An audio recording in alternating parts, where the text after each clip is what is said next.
Well, greetings and salutations, folks. Hope you're all keeping well. The wardrobe ibis, or the Northern Bald Ibis, as it's also known as, is an ancient bird.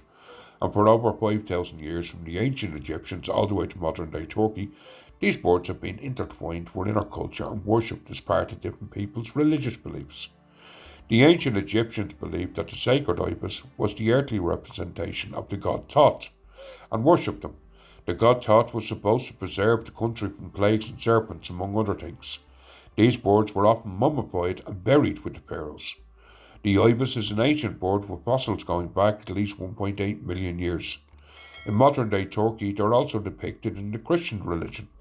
In local legend, the Northern Bald Ibis was one of the first birds that Noah released from the ark as a symbol of fertility. This species used to be found throughout North Africa, into the Middle East and as parts of southern Europe. But now there's only three populations, one in Morocco, one in Turkey and one in Syria. The population in Syria migrates south, overwintering in Ethiopia. These birds, for the last 400 years, have been extinct in southern Europe.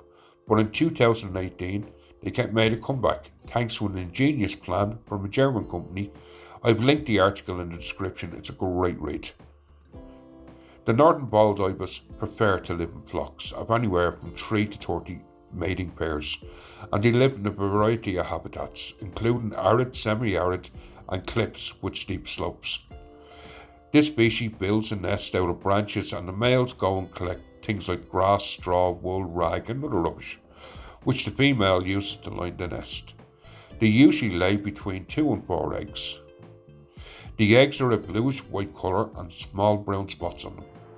The chick fledge between 43 and 47 days, but the parents will look after the young long after this, generally until the next breeding season.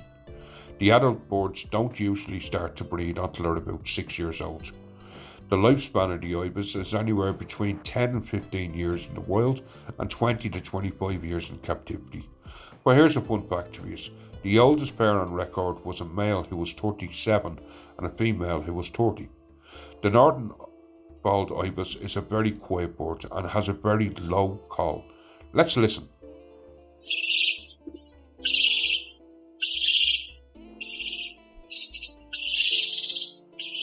The Northern Bald Ibis is an omnivore and can eat a wide variety of foods, especially grasshoppers, locusts, mole crickets, beetles and small reptiles.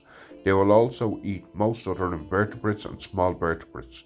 This can include scorpions, snails, worms, frogs and fish. In addition, they occasionally feed on small mammals, nesting birds and vegetation, including berries, young shoots and aquatic plants. They seek food by using their long curved beak to peck at the ground and also poke under stones and into tubs of vegetation and soft earth. Unfortunately, this species has suffered a large decline in numbers over the years. This is due to hunting, disturbance by people, and also the intense use of pesticides, which killed many birds and reduced their breeding success. The number of Northern Bald Ibis have increased in recent years thanks to conservation efforts, which has included the formation of the International Advisory Group to coordinate the conservation work, captive breeding programs and the release of the captive birds into the wild. This work has led to the species now being listed as endangered rather than critically endangered on the IUCN Red List. These birds are listed in the CITES Appendix 1, which means that the trade in these birds or any of their parts is completely illegal. Folks, if you like this video, you might like Google's next recommendation, the red river hogs. Have a lovely day. Keep safe. Talk to you in the next one. Bye bye.